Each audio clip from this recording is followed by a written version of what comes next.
नमस्ते मेरे प्यारे दोस्तों, आपका स्वागत है आपके अपने यूट्यूब चैनल एम के प्रेरणा पर।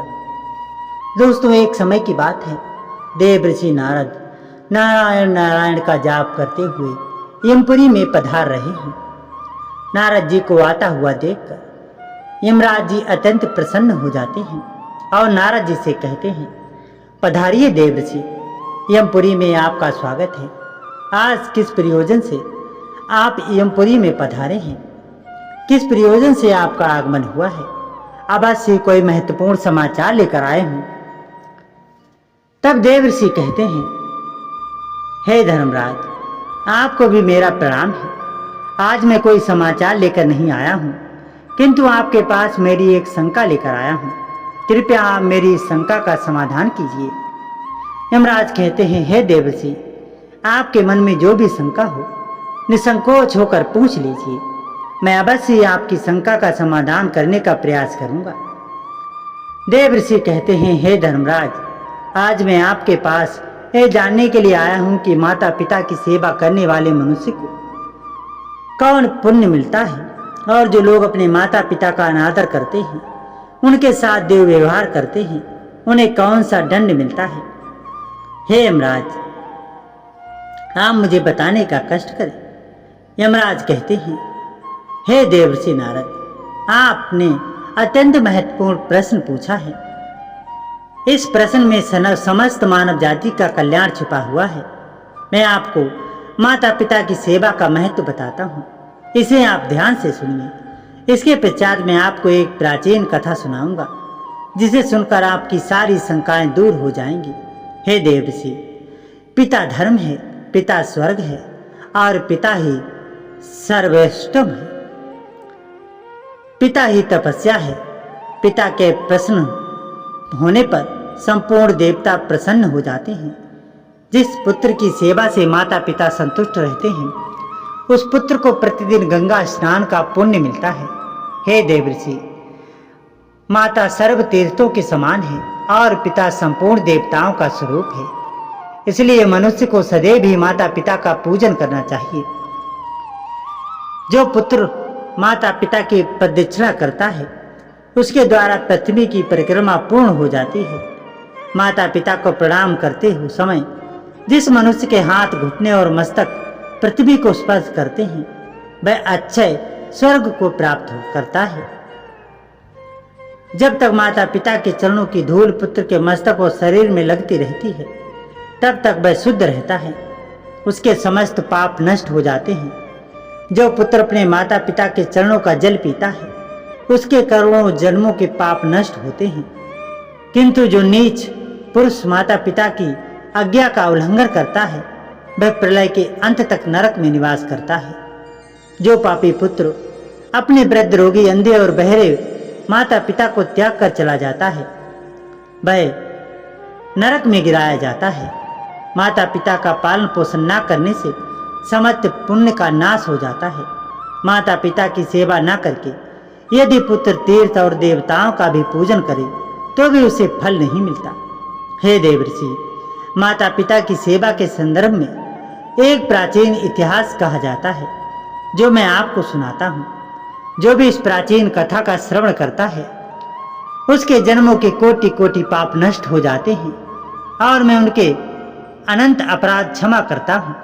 इसलिए आप इस कथा को ध्यान से पूरा सुनिए।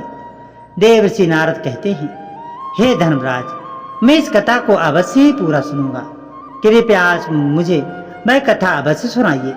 दोस्तों, आगे बढ़ने से पहले आप लोगों से भी माता पिता से प्रेम करते हैं तो वीडियो को लाइक जरूर करें और कमेंट में जय श्री हरि विष्णु अवश्य लिखें। जब यमराज नारद जी को वह महान कथा सुनाने लगते हैं, हे देवर्षि नारद, पूर्व काल की बात है। मध्य देश में एक अत्यंत शोभिमान नगरी थी। उस नगरी में नरोत्तम नाम के प्रसिद्ध एक ब्राह्मण रहता था। वह अपने माता पिता का अनादर करके उन्हें अकेला छोड़कर तीर्थ स्थान के लिए निकल पड़ता है। उस ब्राह्मण में चमत्कारी ज्ञान और अद्भुत शक्ति थी। जब भी वह तीर्थों में स्नान करके बाहर निकलता, तो उसके वस्त्र आकाश में ही सूखते थे और इस अद्भुत शक्ति पर उसके मन में बहुत बड़ा अहंकार हो गया था। वह समझने लगा था कि मेरे समान पुण्य आत्मा और महायशस्वी दूसरा कोई नहीं है। फिर एक दिन वह स्नान करके ऊपर की ओर देखते हुए चल रहा था कि उसके वस्त्र भी आकाश में सूख रहे थे। इतने में ही एक बगुले ने उसके मुंह पर बीट कर दिया। इस बात से उस ब्राह्मण को बड़ा क्रोध आ गया और उसने उस बगुले को भस्म होने का श्राप दे दिया। श्राप के प्रभाव से वह बगुला मर करके जमीन पर गिर पड़ा। उस बगुले की मृत्यु होते ही उस नरोत्तम के भीतर महामोह ने प्रवेश कर लिया। उस ब्राह्मण को अपनी शक्ति पर बड़ा घमंड हो गया और फिर उसी पाप के कारण ब्राह्मण के वस्त्र जो आकाश में उड़ रहे थे जमीन पर गिर पड़े और फिर अब उसके वस्त्र आकाश में नहीं ठहरते थे। अपनी शक्ति को खो करके उस ब्राह्मण को बड़ा दुख हुआ और वह शोक करने लगा। तब अचानक आकाश से एक आकाशवाणी सुनाई दी। आकाशवाणी ने कहा, हे ब्राह्मण, अब तुम धर्मात्मा मुख चंडाल के पास जाओ। वहां पर जाने से तुम्हें धर्म का ज्ञान होगा। उस चांडाल के वचन तुम्हारे लिए कल्याणकारी होंगे। यह आकाशवाणी सुनते ही ब्राह्मण मुख चंडाल के घर की तरफ जाने लगा। जब वह उस मुख चांडाल के घर पर पहुंचा तो उसने देखा कि वह चांडाल सब प्रकार से अपने माता पिता की सेवा में लगा है। ठंड के दिनों में वह चांडाल अपने माता पिता के स्नान के लिए गर्म जल देता, उनके शरीर पर तेल की मालिश करता था और उन्हें रुदोसो सत्कार करता था। गर्मी के मौसम में वह प्रतिदिन माता पिता को पंखा झलता था। इस प्रकार से रोज माता पिता की सेवा करके ही वह भोजन किया करता था। इन्हीं पुण्य कर्मों के कारण उस चांडाल का घर आकाश में तरंग था। उस घर को किसी खंबे का आधार भी नहीं था, मानो वह घर आकाश में उड़ रहा हो। साक्षात भगवान विष्णु ब्राह्मण का भेष धारण करके उस चांडाल के घर में विचरण कर रहे थे, जिससे उस चांडाल के घर की शोभा बढ़ रही थी। ये सब विचित्र प्रकार देखकर उस नरोत्तम ब्राह्मण को बड़ा विस्मय हुआ। उसने उस मुख चांडाल से कहा, हे चांडाल, तुम मेरे पास आओ, मैं तुम्हें कुछ धर्म की बात पूछना चाहता हूं, जिसका तुम ठीक ठीक से उत्तर दो। फिर वह मुख चांडाल बोला, हे विप्र, इस समय मैं अपने माता पिता की सेवा कर रहा हूं। उन्हें छोड़कर मैं आपके पास नहीं आ सकता। मेरे लिए मेरे माता पिता से बढ़कर कोई और नहीं है। माता पिता ही मेरे भगवान हैं। यदि मैं उनकी सेवा करना छोड़कर चला जाऊं तो मुझे महापाप लगेगा। इसलिए मेरे माता पिता की सेवा करने के बाद ही मैं आपके पास आ सकता हूं, आपसे मिल सकता हूं। इसलिए आप थोड़ी देर तक द्वार पर ठहरिए, मैं आपका अच्छी सत्कार करूंगा। उस मुख चांडाल के इतना कहते ही नरोत्तम ब्राह्मण आग बबूला हो गया और बोला, हे चांडाल, मुझ ब्राह्मण की सेवा करना छोड़कर दूसरा कौन सा कार्य बड़ा हो सकता है। फिर वह मुख चांडाल बोला, हे ब्राह्मण देवता, क्यों गुस्सा कर रहे हो? मैं वह बगुला नहीं हूं जिसे आपने श्राप देकर भस्म कर डाला। बगुले पर आपका श्राप का प्रभाव डाल सकता है, किंतु मुझ पर नहीं। अब आपकी धोती ना तो आकाश में सूखती है और ना ठहर पाती है। इसलिए आप आकाशवाणी को सुनकर के मेरे पास आए हैं। थोड़ी देर रुकिए, मैं आपके प्रश्न का उत्तर अवश्य दूंगा, अन्यथा आप उस पतिव्रता स्त्री के पास जाइए। उस पतिव्रता स्त्री का दर्शन करने पर ही आपका कार्य सिद्ध हो जाएगा। यमराज कहते हैं, इसके पश्चात जो भगवान विष्णु ब्राह्मण का रूप धारण करके चांडाल के घर में बैठे हुए थे, उन्होंने बाहर आकर उस नरोत्तम ब्राह्मण से कहा, हे विप्र, चलिए मैं आपको उस पतिव्रता देवी के घर लेकर चलता हूँ। और उस नरोत्तम ब्राह्मण ने कुछ देर तक विचार किया और उस ब्राह्मण के साथ चल पड़ा, जो साक्षात भगवान विष्णु ही थे। पतिव्रता घर की तरफ जाते समय रास्ते में उस नरोत्तम ब्राह्मण ने उस ब्राह्मण रूपी भगवान से पूछा, हे विप्र, आप ब्राह्मण होते हुए भी इस चांडाल के घर में किस लिए निवास करते हैं? ब्राह्मण रूपी भगवान विष्णु ने कहा, हे विप्र, भाई इस समय तुम्हारा हृदय शुद्ध नहीं है, तुम्हारे मन में क्रोध और देश है। इसलिए तुम पहले इस पतिव्रता का दर्शन करो, उसके बाद तुम मुझे ठीक से जान सकोगे। नरोत्तम ब्राह्मण ने पूछा, हे महात्मा, वह पतिव्रता स्त्री कौन है? उसका शास्त्र ज्ञान कितना बड़ा है और किस कारण से मैं उसके पास जा रहा हूँ, कृपया मुझे बतलाइए। ब्राह्मण रूपी भगवान विष्णु बोले, हे नरोत्तम, नदियों में गंगा ही जी श्रेष्ठ है और स्त्रियों में पतिव्रता स्त्री ही श्रेष्ठ है। जो पतिव्रता नारी प्रतिदिन अपने पति की सेवा करती है, उसकी आज्ञा का पालन करती है, वह अपने पिता के कुल और पति के कुल दोनों के लिए 6 पीढ़ियों का उद्धार कर देती है। फिर नरोत्तम ब्राह्मण ने पूछा कि हे ब्राह्मण श्रेष्ठ, कौन सी स्त्री पतिव्रता होती है? पतिव्रता का क्या लक्षण है? कृपया आप मुझे ठीक से समझाइए। ब्राह्मण रूपी भगवान बोले, हे ब्राह्मण, जो स्त्री पुत्र से 100 गुना अधिक स्नेह पति से करती है, पति की आराधना करती है, राजा के समान पति की आज्ञा का पालन करती है, पति को भगवान का स्वरूप समझती है, वह पतिव्रता है। जो गृह कार्य करने में दक्ष, रमण काल में वेश्या और भोजन बनाने में समय माता के समान आचरण करती है और जो विपत्ति में अपने पति को उचित सलाह देकर एक मंत्री का काम करती है, वह स्त्री पतिव्रता मानी गई है। जो स्त्री मन, वाणी और शरीर से पति की आज्ञा का पालन करती है, उसी को पतिव्रता समझना चाहिए। जो स्त्री अपने पति के अलावा अन्य पुरुषों को भाई, पिता और पुत्र के समान मानती है, वह सच्ची पतिव्रता होती है। हे ब्राह्मण, तुम अब उस पतिव्रता के पास जाओ और उसे अपना मनोरथ सुनाओ। उस पतिव्रता नारी का नाम शुभा है, वह रूपवती युवती है, उसके हृदय में दया और करुणा है, वह बड़ी यशस्विनी है। उसके पास जाकर तुम अपने हित की बात पूछो। इतना कहकर ब्राह्मण रूपी भगवान विष्णु उस स्थान से अंतर्ध्यान हो गए। ये देखकर उस ब्राह्मण को बड़ा आश्चर्य हुआ। फिर उस नरोत्तम ब्राह्मण ने उस पतिव्रता के घर जाकर उसे उसके बारे में पूछा। द्वार पर आए उस ब्राह्मण अतिथि को देखकर वह पतिव्रता तुरंत ही घर से निकली और द्वार पर खड़े उस ब्राह्मण के सामने आकर खड़ी हो गई। अब नरोत्तम ब्राह्मण ने उस पतिव्रता को देखा तो उनसे प्रसन्नता पूर्वक कहा, हे देवी, तुमने जिस प्रकार से जीवन में अनुभव लिया है और सीखा है, उसी के अनुसार सोच समझकर मुझे कोई धर्म की बात बताओ। फिर वह पतिव्रता स्त्री बोली, हे ब्राह्मण देवता, इस समय मुझे मेरे पति देव की पूजा करनी है। अब भी मेरे पास समय नहीं है, इसलिए आपका कार्य मैं बाद में करूंगी। इस समय आप मेरा आतिथ्य स्वीकार कीजिए। इस पर वह नरोत्तम ब्राह्मण बहुत क्रोधित हो उठा और बोला, हे कल्याणी, इस समय मैं भूख और प्यास से तड़प रहा हूं और मैं बहुत थका हुआ हूं, इसलिए तुम अब भी मेरा कार्य करो, अन्यथा मैं तुम्हें श्राप दे दूंगा।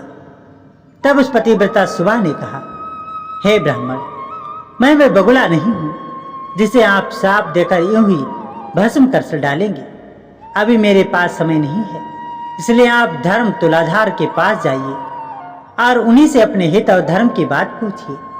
अभी मैं अपने पति को छोड़कर नहीं आ सकती। इतना कहकर वह घर के भीतर चली गई। तभी अचानक उस स्थान पर भगवान विष्णु ब्राह्मण का रूप धारण करके फिर प्रकट होते हैं। उन्हें देखकर वह नरोत्तम ब्राह्मण आश्चर्यचकित हुआ और उन्हीं के पास चला गया और कहने लगा कि हे विप्र, आप अचानक से कहाँ अदृश्य हो गए? मुझे आपसे एक बात पूछनी है, कृपया ठीक ठीक इसका जवाब दो। पहले मैं उस मुख चांडाल के पास गया, उसे भी मेरी बगुले के श्राप देने वाली बात पता थी और अब इस पतिव्रता नारी को मेरे द्वारा उस बगुले को श्राप दिए जाने के बारे में पता था। ये दोनों ही उस घटना के बारे में कैसे जानते हैं? उन्हें किसने और कब बताया कि मैंने बगुले को श्राप दिया है? इस बात को सोचकर मुझे बड़ा विस्मय हो रहा है। ब्राह्मण रूपी भगवान बोले, हे विप्र, वह महात्मा लोग अत्यंत पुण्य और सदाचार के बल के कारण सब कुछ जान लेते हैं। हे ब्राह्मण, अब तुम मुझे बताओ, उस पतिव्रता ने तुम्हें क्या कहा? ब्राह्मण ने कहा, हे विप्र, उस पतिव्रता ने मुझे धर्म तुलाधार के पास जाने का उपदेश दे दिया है। अब ये धर्म तुलाधार कहाँ पर रहता है? फिर ब्राह्मण रूपी भगवान विष्णु बोलने लगे, हे ब्राह्मण, चलो मैं तुम्हें धर्म तुलाधार के पास लेकर चलता हूँ। इतना कहकर वे दोनों ही चलने लगे। उस नरोत्तम ब्राह्मण ने पूछा कि हे विप्र, ये तुलाधार कहाँ रहता है? श्री भगवान ने कहा, जहाँ मनुष्यों की भीड़ एकत्रित होती है और नाना प्रकार के द्रव्यों की बिक्री होती है। उस बाजार में तुलाधार नाम का वैश्य द्रव्यों का व्यापार करता है। उसे अभी मन, वाणी और अपने कार्यों द्वारा किसी का भी बुरा नहीं किया है। वह जीवन में कभी असत्य नहीं बोला और न ही कभी दुष्टता की है। वह सदैव ही दूसरों लोगों के लिए अच्छे का काम करता है। वह सभी प्राणियों में समान भाव रखता है। वे प्राण भी दांव पर लग जाएं तो भी कभी झूठ नहीं बोलता, इसलिए उसे धर्म तुलाधार कहा जाता है। फिर वे दोनों ही उस धर्म तुलाधार के यहाँ पहुंच जाते हैं। नरोत्तम ब्राह्मण ने उस तुलाधार को देखा जो नाना प्रकार की वस्तुओं को बेच रहा था। वह अन्य लोगों से बिक्री की वस्तुओं के संबंध में बातें कर रहा था। बहुत से स्त्री और पुरुष चारों ओर से उसे घेर कर खड़े थे। उस नरोत्तम ब्राह्मण को वहां पर खड़ा हुआ देखकर उस तुलाधार ने मधुर वाणी में पूछा, हे ब्राह्मण, आज यहाँ पर आपका कैसे आगमन हुआ है? हे नरोत्तम ब्राह्मण ने कहा, हे तुलाधार, मुझे तुमसे धर्म का उपदेश सुनना है, इसलिए धर्म का उपदेश सुनाने के लिए मैं तुम्हारे पास आया हूँ। वह तुलाधार बोला, हे विप्र, जब तक मेरे पास ये लोग रहेंगे तब तक मैं निश्चित ही खाली नहीं हो सकूंगा, इसलिए अब आपसे बात करने के लिए मेरे पास समय नहीं है। आपसे मेरा यही अनुरोध है कि आप अब धर्माकरण के पास जाइए, वहीं आपको समझाएगा कि आपके द्वारा उस पगले को श्राप देने से आपको कौन सा दोष लगा और किस कारण से आपकी धोती अब आकाश में नहीं सूखती है। इन सभी प्रश्नों का उत्तर आपको वहीं धर्माकरण ही दे सकता है। उस धर्माकूल है, आप उन्हीं के पास जाइए, उन्हीं के उपदेश से आपकी कामना सफल हो जाएगी। इतना कहकर वह तुलाधार खरीद बिक्री में लग गया और फिर नरोत्तम ब्राह्मण ने ब्राह्मण रूपधारी भगवान विष्णु से पूछा, हे विप्र, इस तुलाधार को भी मेरे बारे में पता है और अब उसने मुझे दूसरे के पास जाने का उपदेश दिया है, इसलिए अब मैं उस दूसरे के पास जाऊंगा, लेकिन मुझे उस अदरई का घर पता नहीं है। ब्राह्मण रूपधारी भगवान विष्णु ने कहा, हे ब्राह्मण, चलो मैं तुम्हें उस अदरई के घर की तरफ लेकर चलता हूँ। फिर वे दोनों ही मार्ग पर चलने लगे। उस नरोत्तम ब्राह्मण ने भगवान विष्णु से पूछा, हे विप्र, ये तुलाधार ना तो देवताओं की पूजा करता है, ना ही ऋषियों की पूजा करता है और ना ही अपने पितरों का तर्पण करता है, फिर भी इसे मेरे बारे में कैसे पता है? मैंने उस बगले को श्राप दिया, वह बातें तुलाधार कैसे जानता है? मुझे बड़ा आश्चर्य हो रहा है। कृपया आप इन सब का कारण बतलाइए। ब्राह्मण रूपधारी भगवान विष्णु बोले, हे ब्राह्मण, उस तुलाधार ने सत्य और समता में से तीनों लोकों को जीत लिया है। वह सदैव सत्य के साथ खड़ा रहा है, कभी दूसरों के साथ विश्वासघात नहीं किया। इसी समय सत्य के साथ समस्त देवता, पितृ और अर्षगण उससे संतुष्ट रहते हैं। वह तुलाधार इन गुणों के कारण भूत और भविष्य की बातें जानता है। सत्य से बढ़कर कोई धर्म नहीं है और झूठ से बढ़कर दूसरा कोई पाप नहीं है। जो पुरुष पाप से रहित है, उसका किसका चित्त अपने से पराये मित्र शत्रु सभी के लिए समान है। वह किसी के साथ भेदभाव नहीं करता है, उसके सब पापों का नाश होता है। जो सभी के साथ समान व्यवहार करता है, उसके अंदर भगवान का वास होता है। जो इस प्रकार से सत्य के मार्ग पर चलकर सभी के साथ सम्मान व्यवहार करता है, अपना पराया नहीं करता है, वह अपनी अनेकों पीढ़ियों का उद्धार कर देता है। उसके अंदर सत्य होता है और जिसका स्वभाव सरल होता है, जो कभी भेदभाव नहीं करता है, वह साक्षात धर्म का ही स्वरूप होता है। इसी कारण से वह तुलाधार तुम्हारे बारे में जानता है। फिर उस नरोत्तम ब्राह्मण ने कहा, हे विप्र, मैं आपकी कृपा से मुझे तुलाधार के सर्वज्ञ होने का कारण पता चल गया है। अब आप मुझे उस आयदरक के बारे में बताइए, वह कौन है और किस प्रकार से वह प्रसिद्ध है। ब्राह्मण रूपी भगवान विष्णु बोलने लगे, हे ब्राह्मण, अब मैं तुम्हें आयदरक का इतिहास सुनाता हूँ, इसे ध्यान से सुनो। पूर्व काल की बात है। एक राजा की पुत्री थी जो बड़ी ही सुंदर और जवान थी। वह कामदेव की पत्नी रति और इंद्र की पत्नी साक्षी के समान अत्यंत मनमोहक रूप वाली सुंदर थी। एक राजकुमार उस स्त्री से अपने प्राणों से भी अधिक प्रेम करते थे। उस राजकुमार ने उस राजा की पुत्री के साथ विवाह किया। उस स्त्री का नाम भी सुंदरी ही था। एक दिन राजकुमार को किसी महत्वपूर्ण कार्य के लिए अचानक ही बाहर देश जाना पड़ गया। उस राजकुमार ने मन ही मन सोचा कि अपने प्राणों से बढ़कर मेरी प्यारी पत्नी को किस स्थान पर रखूं जिससे कोई उसका अपहरण न कर सके, जिससे उसके सतीत्व की रक्षा हो सके। इस विषय में उस राजकुमार ने बहुत देर तक विचार किया और उसने सोचा कि केवल धर्मात्मा आयदरिक ही मेरी पत्नी के सतीत्व की रक्षा कर सकते हैं। इसलिए वे राजकुमार अपनी रूपवान पत्नी को लेकर उस आयदरिक के घर पर गए और उन्होंने आयदरिक के सामने उसकी पत्नी की रक्षा करने का प्रस्ताव रखा। राजकुमार की बात सुनकर आयदरिक को बड़ा आश्चर्य हुआ। वह बोलने लगा, हे राजकुमार, ना तो मैं आपका पिता हूँ, ना भाई हूँ, ना बंधु हूँ और ना आपकी पत्नी के माता पिता के कुल का हूँ। फिर आप अपनी पत्नी को मेरे घर पर क्यों रखना चाहते हैं? अपनी पत्नी को मेरे घर पर रखकर आप किस प्रकार से निश्चिंत हो सकते हैं? फिर राजकुमार बोलने लगा, हे महात्मा, मैं जानता हूँ कि आपके समान धर्मात्मा और जितेंद्रिय पुरुष इस संसार में दूसरा कोई नहीं है। इसलिए मैं आपके सब पास अपनी पत्नी को छोड़कर निश्चिंत हो जाऊंगा। मित्रों, आगे भगवान विष्णु रूपी ब्राह्मण कहता है कि हे नरोत्तम ब्राह्मण, अब आप समझ गए होंगे कि वह कितना सत्यवादी है, कितना सच्चा पुरुष है। इसीलिए उसके उपदेश से आपको ज्ञान की प्राप्ति हो सकती है। तब नरोत्तम ब्राह्मण अपने मन में सोचने लगता है कि मेरे साथ इतने सारे लोगों की घटनाएं हो चुकी हैं, फिर भी मैं कुछ समझ क्यों नहीं पाया, मैं कितना अज्ञानी था। वह भगवान रूपी ब्राह्मण से बोला, हे ब्राह्मण देवता, अब मुझे किसी के पास भी जाने की कोई आवश्यकता नहीं है। मैं समझ चुका हूँ कि मैंने क्या क्या पाप किए हैं जिसके कारण से मेरी शक्तियाँ चली गई हैं।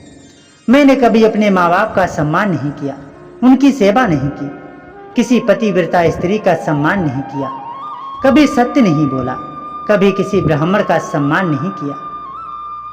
इसीलिए और मैंने उस निर्दोष बगुले को श्राप देकर भस्म कर दिया था, जिसके कारण मुझे घोर पाप लगा है और मेरी शक्तियां चली गई हैं। हे ब्राह्मण देवता, मुझे ज्ञात हो गया है कि मैंने कौन से पाप कर दिए हैं। अब मुझे उन सभी पापों का प्रायश्चित करना है। मुझे सभी जीवों पर दया करनी है, मुझे अपने माता पिता की सेवा करनी है तथा मुझे सभी जीव जंतुओं और मनुष्यों में समानता का भाव रखना है तथा भगवान की सच्चे मन से सेवा करनी है तथा कभी भी अपने ज्ञान और अपनी शक्तियों पर अहंकार नहीं करना है। ये सब देख करके ब्राह्मण रूपी भगवान विष्णु अपने असली रूप में प्रकट हो जाते हैं और नरोत्तम ब्राह्मण से कहते हैं कि हे ब्राह्मण, अब तुम्हारी आंखें सच में खुल गई हैं, अब तुमको साक्षात ज्ञान की प्राप्ति हो गई है, इसीलिए मैंने तुम्हें दर्शन दिए हैं।